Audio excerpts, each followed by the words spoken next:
बच्चा हमारे पास आता है तो उसकी हियरिंग टेस्ट हम लोग कैसे कर रहे होते हैं, तो आइए देखते हैं। तो अभी ये हम लोग के पास डिवाइस है, इसमें हम लोग बच्चे की हियरिंग जो है उसको हम लोग टेस्ट कर रहे होते हैं।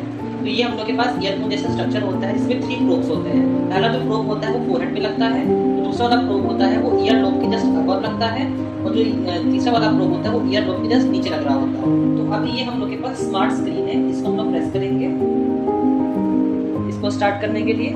अब इसमें अगर हम लोग के पास न्यू पेशेंट आता है तो न्यू पेशेंट पे क्लिक करेंगे। अगर हम लोग के पास कोई पुराना पेशेंट है जो फॉलोअप के लिए आ रहा है तो उस पर सिलेक्ट पेशेंट करेंगे, और अगर कोई पेशेंट है जो कि यहाँ पे बहुत ज़्यादा क्रिटिकल कंडीशन में उसका टेस्ट हम लोग करना है तो उसमें क्विक टेस्ट में दबा देंगे। पास नया पेशेंट आया है कोई, तो इसे पेशेंट की ID, last name, first name, time and date of birth, gender, risk factors, जैसे हमारे पास ये पहला पेशेंट है जिसको हम लोगों ने सिलेक्ट किया, ये इसकी सारी डिटेल्स हम लोग के पास आ गई हैं।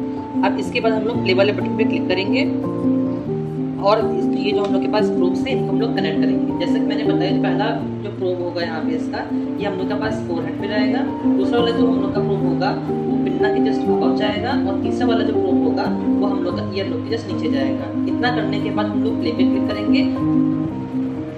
अब मशीन को हम लोग पेशेंट के ईयर्स के थ्रू कनेक्ट करेंगे प्रोब में। अब हमेशा ध्यान रखना है कनेक्शन के बाद ये जो 3 ऑरेंज लाइट जल रही है वो ग्रीन जलनी चाहिए, तभी हम लोग के तीनों प्रोब माने जाएंगे कि कनेक्टेड है। और फिर उसके बाद हम लोग की हियरिंग टेस्ट कैसा आ रहा है वो हम लोग का शो हो जाएगा। इसमें से एक भी लाइट नहीं जल रही है, इसका मतलब है ये जो हम लोग का प्रोब है वो सही से कनेक्ट नहीं है। तो उस केस में क्या होगा, हम लोग का जो रिजल्ट है वो प्रॉपर नहीं आएगा, इस वजह से हम लोग प्रॉपर्ली इसको कनेक्ट करना पड़ेगा। सो थैंक यू कि आपको समझ में आ गया होगा कि बच्चे में हम लोग हियरिंग